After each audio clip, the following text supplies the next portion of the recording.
Welcome to Two Feathers Restorations and Design in Deerfield, Massachusetts. Today on this edition of What's Going On in This Shop, we are focusing on a project here at the shop, a 1948 PD4151 Greyhound bus. This is part of the RV Hall of Fame Traveling Museums collection.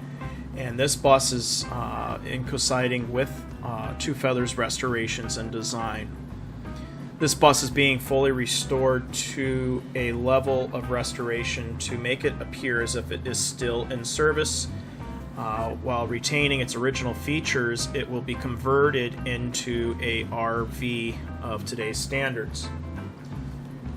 This edition is sponsored by Powderstrip. They are providing us with discount on product that we had seeked out for our bus, and has later offered us a discount based on what we're doing. So this will be another division they have, Express Chem, that also has a focus on removing products from another surface, just a different concept. You can check out their website on an internet search. So today we're focusing on two products in which Powderstrip had recommended to us. And this photo is after the bus was stripped on the front nose and it had dried. And we actually split the bus down the middle. One side is one product, the other side is the other product. And so we're gonna get started talking about the product itself. Alright, so today we're going to talk about two new products that we have been sent out, these two test jugs. These were not completely full, but they provided us enough material to test out on our 1948 Greyhound bus project. And we have two completely different aircraft strippers. Now, this particular product line that we're using is made by a company called Powderstrip. They also have a division called Express Chem. And so we have been given this flyer here to go over with you. And while we are focusing on only two of these products, they have a wide variety. And there's only two that we are focusing on. And the first one is the PS2P. Then the second one is the PS1P. They are two different styles of aircraft stripper. Now the PS2P, the first one we're talking about, this is a heavy paste product. It is a pH, which is an acid. Whereas the pH for the second product is actually an alkaline product. Now, they do make strippers strictly for powder coating to remove it, an epoxy stripper, and they also have environmentally friendly designed products, which are an alkaline, and then you also have an acid version as well. So they also carry various products such as mineral spirits, lacquer thinners, acetone, various products. So their whole entire focus is strictly stripping different products off of something. So in this case, it's house paint. Underneath that is automotive paints off of this bus.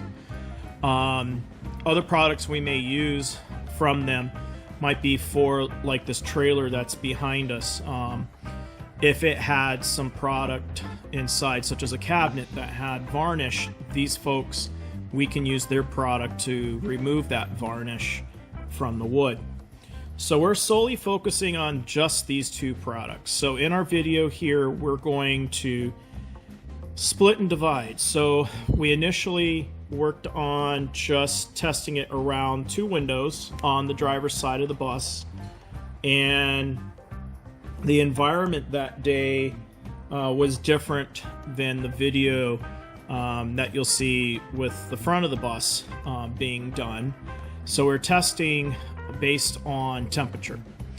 Now, on the driver's side, with those two side windows, we put the product on, and we gave them about a 10-minute time period to do their magic. It was a relatively short time period just to see what it would do. The front of the bus, we gave it a half hour. So we'll go through the video here and you can see how the product works. So I'm just going to speed up these videos. We've got some hours of just time that we could watch. Boring! So I'm just going to speed it up. So the first product that we're applying here is the PS1P product. Immediately you can see the crinkling of the paint. Jill learned from the first time applying the products on our side windows what thickness of the material it needs. Now, this particular product is not as liquidy as the PS2P. So this is the paste-like product. So this is designed, you can put it on a little bit thicker. It's not going to dry out. The PS2P will if you're not careful. So that's going to be your big differences between these two products. So if you're in a warmer temperature, I'd be more afraid of trying to prevent the product from drying out. We're out in the weather. Sun can come down onto this product, make it a little bit tougher. But if you're in shade, you're going to be all right. It's better than having a body of a vehicle heating up, but then you're working against that. So we've chosen days where the temperatures are decent. We don't have the sun beating down on the bus. We have a digital temperature gauge. So the bus is actually in a reasonable temperature, 60, 70 degrees, minimum overnight. And in the days, it's between 70s and 80s. This particular day that we chose to do the front of the bus was an overcast day. When we did the side windows, it was definitely a warmer day. And that's where we saw the drying of the PS2P product. So when we came to the front of the bus, I told Jill, you got to make sure that you put the product on just a little bit thicker, just to give it a better chance. Now, we've seen people in the past where they put like plastic over it, stuff like that. Haven't tried it with this product. Don't know if it'll react to the product. Don't know if it'll melt to the product. But we didn't want to have to do that to give something more of an advantage over the other. So we're just focused on what you see in the video. What is it going to do? So we split the bus in half on the nose here. One product on one side, one product on the other. So Jill here is now switching over to our PS2P as product, as you can see. Simple, just using a little cup, applying it with the brush. Now she has safety glasses on. She's got N95 protection. The only thing she doesn't have is anything on her arms. Now, she wanted to work from the top down. I told her, bad idea. This is where she learned that stuff will drip. So she had to be very careful as it's coming down, be aware of that stuff dripping, because to get it on your skin, it's going to burn like a son of a gun you've never felt before.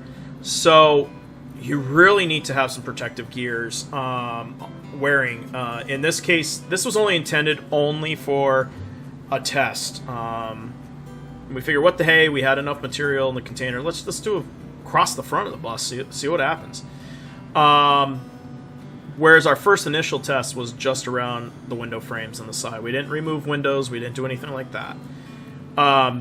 We did try the product on the glass a little bit just by accident because it did drip down. Didn't notice any effects. I know with some strippers, you got to watch that.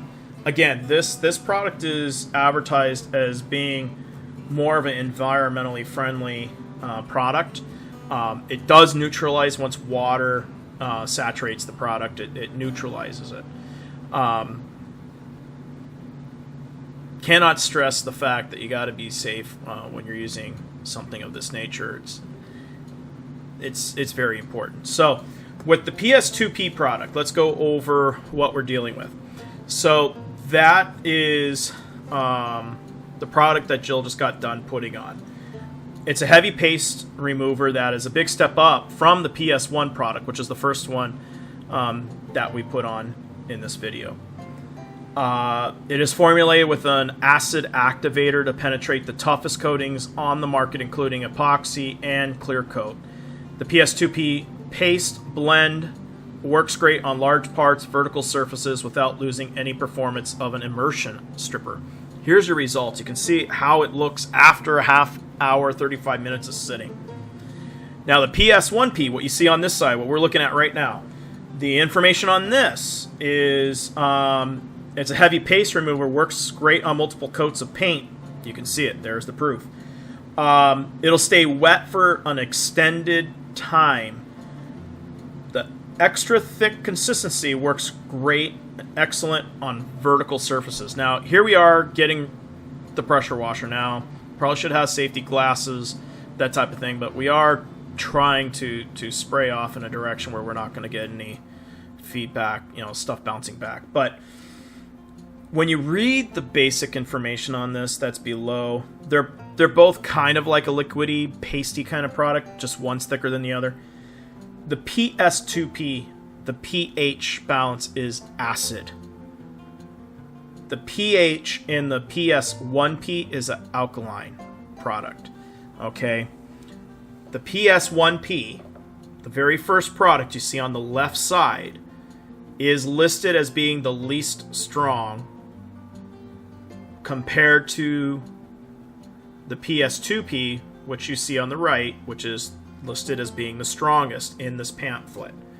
So you've got to, just take that as a grain of salt. That's why we asked, can we get some containers of test product? So we ordered that up. Here we are. You can see how easy it comes off the pressure nozzle. We don't have it on the narrow setting. I think we might have it on the 15 or 20 degree setting, just to see how easy is it going to be. I think when you look at what we did here, we did this in just about 2 hours, and that's just us fiddling around. I mean, reality application, what, 15 minutes tops? Then we waited the 35, then pressure washed it. You can see a little grinding here. I think that's previous owner that was fiddling with it. We're going to do a pause here. This door here is steel. It is not aluminum. You see the metal is flashing. It looked beautifully when we first pressure washed it. Now it's flashing. We are, in the later video here, going to see us removing this. We actually take it inside, dry it, put it through our media blaster, because there's still some actual true rust there, those darker points that we needed to get rid of. We also discovered there's some pinholes and things like that we'll address later. But this bus is aluminum. Because it's aluminum, we don't have to worry about the bus flashing like that steel door. Literally, we can leave it as raw aluminum. Not a big deal. Now, we're looking here at some other features there. Here we are removing that door at this point. You just don't want it to flash that much. Now, in the automotive field, painting for several years, we did use another product that we can actually wash on to the bus, and if we chose to, if we had enough of that flashing to happen, it would literally wash off that flashing real easy. So you just got to know your products out there. Now, PPG, commercial industrial paints, are what we're going to use on this bus. Look at that window very carefully. You can see the PS1P, then there's going to be an arrow to the right. Here is PS2P, and you can see that did a better job. See how it just went right down to the bare metal right there below the window. These only had 10 minutes from time of application. So when we applied these, we applied them in opposite order when we did the front of the bus. But you can see one did a better job than the other. Only 10 minutes worth. On the front of the bus, all right, we're done here. The results are pretty dang close. Now, above the roof line there, you can see there's some orange paint there. There is a different paint scheme on this bus. You can look at our other videos. And while we're talking about that, do click that subscribe button so you can get some notifications when new videos come out. If you really want to see some behind the scene videos that we do not release to the public, make sure you support us on Patreon. That is very, very important. So patreon.com _restorations_design. The membership fees go straight to help restore these vehicles for the RV Hall of Fame Traveling Museum. So now you can see that door removed, and you can see the little screen there. It's actually indented on purpose, but it's in pretty poor shape, so we'll look at what it takes to replace that. You can see the little block-off plate for where the spotlight once was. A lot of these buses even had them up here at the top. This one didn't need them. If they worked in an area that had a lot of fog, you would have seen that quite commonly on the bus. We did remove the inner fog lights just to get access to the step mechanism. But you're looking at all original body. Any body work there would have been, it would have been exposed. Now we will recommend that you do a second coat on this. Some kind of damage happened here. That is lead filling. There's a special technique to do that on aluminum. And so we're just talking about, feeling the contour there. Now above this area and towards the center of that window there is a little slight indent. So they probably hit a tree or something. A lot of buses got banged up just from service. You had good drivers, you had bad drivers. You got to imagine when they're brand new buses, they had good drivers in them. These buses went out of service around 1964 to 67 on average, from what we can gather, talking to other owners. We have a gentleman that had contacted us. He used to work in the garages, and he claims that these things would be required to do 1 million miles or 25 years of service, something to that effect, before they would be allowed to come out of service. But then we heard another person say that they know of a bus that was still in service to 1980. I don't know if that was with Greyhound. I doubt it. But at least with active service with a coach line. Now, Southwest has a video here on YouTube that you can look at. That was 2 buses they took to make one. That is back in service for special use. Check them out. But this whole entire project is going to be awesome when it's done. I think with 2 rounds of stripping paint, this will be nice and clean. The underbays, pretty thick stuff down there. It's going to be rough getting underneath there to do pressure washing, but we want to have clean surfaces so we can paint those bays real nice. We're going to do the driver's area here hopefully this next week here, or even tomorrow. We have a volunteer coming in tomorrow. So with limited resources due to COVID and allowances that we can do as far as how many people come around, it slows the process down a lot. But it is going to be fantastic when it's done. And using a product such as Powderstrip, it seems to fit right where we need it. We were looking for a product that was eco-friendly, but also is a really good product to get the project done, and easily neutralizes when water hits it. So both products within the same company, you can't go wrong with either one. Again, just to rehash, I think it really boils down to what is the temperature outside. If you're in a hot climate, I would stick more to the semi-paste product, which is the PS1P. Now, we can order the product either in a 30-gallon drum or a 55-gallon drum. To us, where we are in Deerfield, Massachusetts, just to us truck freight was $150. It didn't matter which one of those we went with. Our other question was indeed, will freezing temperatures affect the product with us storing it in our storage unit? The answer was no. It will be fine, except when you apply it to something, it has to be 70 degrees or higher. So 70 to 80 degrees apparently is its best peak time temperature to be utilized. So you'll be happy regardless, I think, just what environment you're in. That's the key factor, guys. Now, go visit them. check them out like we did. They were great customer service. There's a couple of different guys we've talked with there, and we literally told them, hey, this is an odd request, but this is what we're working on. This is what we're up against. Old lacquer paint. It's been painted over with house oil paint. We got to strip it down to bare metal. What do you have? What product do you have that fits the best for those profiles? And these two products are the two that they sent us in these two containers. They were not full, but it was enough for us to find out what worked the best. So we're happy with it. We did place an order today. Today's September 21st, 2020. And so we did order a 55-gallon drum of the PS2P product, and that is the strongest of the two options here. It is not as pasty as the other one, but clearly it'll do the job we need and do the best, quickest job. But do visit them at powderstrip.com. Real simple. They're located in St. Louis, Missouri. You want to call them? Easy. 314-266-4600. Easy to find. All their contact is right on their website. So do visit them. We thank you for joining us this week to highlight what's going on in the shop. Thank you for joining us. We'll see you on our next edition.